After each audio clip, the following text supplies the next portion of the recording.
आज हम पढ़ेंगे अनुवांशिकता, वंशानुक्रम और वातावरण। तो इससे पहले हम पढ़ चुके हैं बाल विकास के सिद्धांत, बाल विकास की अवस्थाएं, ये हम करा चुके हैं। तो आज का जो वीडियो है हमारा वो अनुवांशिकता और वातावरण पे होगा। तो दोस्तों, अगर आप हमारे चैनल पर नए हैं तो चैनल को सब्सक्राइब करें ताकि जो वीडियो हम अपलोड करें वो सबसे पहले उसका नोटिफिकेशन आपके पास पहुंचे। और दोस्तों में शेयर करें, लाइक करें, कमेंट करें। तो इसी के साथ देखते हैं हम अनुवांशिकता और वंशानुक्रम वातावरण। तो अनुवांशिकता या वंशानुक्रम और वातावरण यानी हेरिडिटी एंड एनवायरनमेंट। तो बात करते हैं हेरिडिटी यानी अनुवांशिकता की। ये क्या है? जब अनुवांशिक जीन्स गुण आंख, नाक, रंग, चिंतन, लंबाई, बुद्धि आदि एक पीढ़ी से दूसरी पीढ़ी में ट्रांसफर होते हैं तो उसे अनुवांशिकता या वंशानुक्रम कहते हैं। कहने का मतलब यह है कि अनुवांशिक जो गुण होते हैं उनमें क्या होता है, क्या क्या सिमिलर होता है, जैसे आंख, नाक, रंग, चिंतन, लंबाई, बुद्धि आदि। जब ये एक पीढ़ी से दूसरी पीढ़ी में जाते हैं तो इसे हम क्या कहते हैं? अनुवांशिकता। इसमें हमारी लंबाई सेम हो सकती है, रंग हो सकता है, माता पिता जैसा लंबाई, बुद्धि, इस तरह से ये सब गुण होते हैं। तो ये हमारी हेरिडिटी कहलाएगी। अब बात करें अनुवांशिकता की। ये अनुवांशिकता के बारे में बताया था। अब बात करते हैं एनवायरनमेंट की। तो एनवायरनमेंट यानी कि पर्यावरण। इससे अभिप्राय है कि हमारे चारों तरफ का माहौल, जैसे घर, स्कूल, परिवार, पड़ोसी, भोजन आदि, ये क्या है? हमारे पर्यावरण है। तो जो हमारे आसपास का क्षेत्र है, जो हमारे आसपास का माहौल है, एरिया है, उसमें हम क्या करेंगे? स्कूल से हम बहुत सारी चीज सीखते हैं पर्यावरण के बारे में। पर्यावरण से, पर्यावरण की चीजें हम परिवार से सीखते हैं, पड़ोसियों से सीखते हैं, भोजन, ये सब चीज हमारी पर्यावरण में आती हैं। और ये जो है मानव विकास में दोनों का महत्वपूर्ण योगदान है। मतलब अनुवांशिकता और पर्यावरण का मानव के विकास में बहुत ही महत्वपूर्ण योगदान होता है, अनुवांशिकता का और पर्यावरण का। क्योंकि पर्यावरण के बिना जो है आदमी का जो विकास है वो संभव नहीं है। जितनी भी चीजें हम सीखते हैं वो पर्यावरण से ही सीखते हैं। अब बात करें डेवलपमेंट बराबर हेरिडिटी या एनवायरनमेंट। अब बात करें इनकी परिभाषाओं की। तो कुछ हमारे मनोवैज्ञानिक हुए हैं जिन्होंने अपनी अपनी अलग अलग परिभाषाएं दी हैं। तो सबसे पहले बात करते हैं डगलस और हॉलैंड। इन्होंने अनुवांशिकता के बारे में क्या कहा तो देखते हैं। डगलस और हॉलैंड वंशानुक्रम के अंतर्गत सभी रचनाएं, भौतिक विशेषताएं, कार्य या क्षमताएं जो उन्होंने अपने माता पिता से तथा पूर्वजों से अर्जित किए होते हैं इसमें शामिल है। कहने का मतलब यह है, डगलस और हॉलैंड ने यह कहा था कि जो बच्चा भौतिक विशेषताएं और रचनाएं अपने माता पिता से तथा अपने पूर्वजों से अर्जित करता है, मतलब लेता है, वो इनमें सारी चीजें शामिल होती हैं। अब बात करते हैं अगले मनोवैज्ञानिक की। तो अगले मनोवैज्ञानिक है हमारे रूथ बेनेडिक्ट। इनके अनुसार माता पिता से संतान को हस्तांतरित होने वाले गुणों को वंशानुक्रम कहते हैं। मतलब जो गुण माता पिता से संतान में ट्रांसफर होते हैं, हस्तांतरित होते हैं, उन्हें ये वंशानुक्रम कहते हैं। अब आते हैं जेम्स ड्रेबर।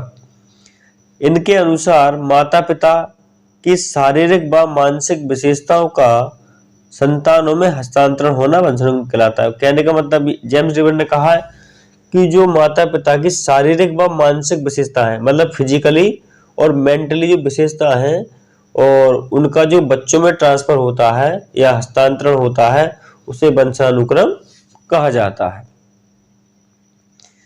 तो अगले आते हैं हमारे वुडवर्थ।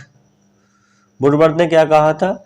इनके अनुसार वातावरण में वे सभी बाहरी तत्व आ जाते हैं जिन्होंने व्यक्ति को जीवन आरंभ करने के समय से प्रभावित किया है। इनके कहने का मतलब यह है कि इसमें वे बाहरी तत्व आ जाते हैं जिन्होंने व्यक्ति के जीवन को, मतलब शुरुआत से ही प्रभावित किया है। ऐसे तत्व आज आते हैं इसमें, मतलब इनके अनुसार ये है कि वातावरण में वे बाहरी तत्व आते हैं जो व्यक्ति को जीवन के आरंभ से ही प्रभावित करने लगते हैं। ये वुडवर्ड साहब का कहना है। अब आता है लिंग निर्धारण यानी सेक्स डिटर्मिनेशन। हमारे शरीर में 2 तरह के सेक्स क्रोमोसोम्स पाए जाते हैं। टोटल जो क्रोमोसोम्स होते हैं वो 46 यानी 23 जोड़े होते हैं। अब आता है महत्वपूर्ण सिद्धांत। तो पहला सिद्धांत है हमारा प्रत्यागमन का सिद्धांत यानी प्रिंसिपल ऑफ रिग्रेशन। प्रत्यागमन का सिद्धांत, इसमें क्या है, इसमें यह होता है कि विपरीत गुणों का उत्पन्न होना यानी तेज बुद्धि वाले माता पिता के कम बुद्धि के बच्चे होना या कम बुद्धि वाले के तेज बुद्धि के बच्चे होना। कहने का मतलब यह है जो प्रत्यागमन का सिद्धांत है इसमें क्या होता है कि जो माता पिता कम बुद्धि वाले होते हैं तो उनके बच्चे तेज बुद्धि के होते हैं, और जो माता पिता तेज बुद्धि वाले होते हैं उनके बच्चे कम बुद्धि मतलब मंद बुद्धि के होते हैं। तो ये एक विपरीत गुणों वाला सिद्धांत भी कह सकते हैं हम। अब बात करते हैं अगले सिद्धांत की। अगला सिद्धांत है हमारा गाल्टन का सिद्धांत, गाल्टन थ्योरी। इनके अनुसार जब बच्चे में गुण पिछली पीढ़ी से भी ट्रांसफर होते हैं जैसे दादा दादी से, तो ये डाल्टन का सिद्धांत जीव गणना सिद्धांत बायोमेट्रिक थ्योरी कहलाता है। कहने का मतलब ये है डाल्टन ने ये कहा कि माता पिता से तो आते ही हैं गुण, लेकिन अगर बच्चों में पिछली पीढ़ी से भी गुण ट्रांसफर होती हैं जैसे दादा से दादी से, तो हम इसे गाल्टन थ्योरी कहेंगे। अब आता है हमारा अगला सिद्धांत है बीजमैन का सिद्धांत।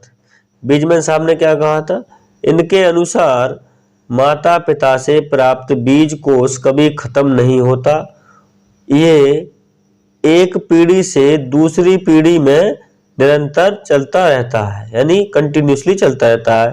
बीजमैन साहब ने कहा था कि जो माता पिता से प्राप्त बीज कोष कभी खत्म नहीं होता है, मतलब उसकी खत्म होने की कोई वो नहीं है कि सब डेट बेटे खत्म हो जाएगा, ये खत्म नहीं होता है और ये एक पीढ़ी से दूसरी पीढ़ी में लगातार जो है चलता रहता है। तो ये बीजमैन साहब ने कहा था कि माता पिता से जो प्राप्त बीज कोष है वो कभी खत्म नहीं होता और एक पीढ़ी से दूसरी पीढ़ी में लगातार चलता रहता है। अब आते हैं ग्रेगर मेंडल। तो इन्होंने मटर के दाने पर अपना एक्सपेरिमेंट किया था और इन्हें अनुवांशिकी का जनक कहा जाता है। हमारे मनोवैज्ञानिक हैं ये, इन्हें अनुवांशिकी का जनक कहा जाता है।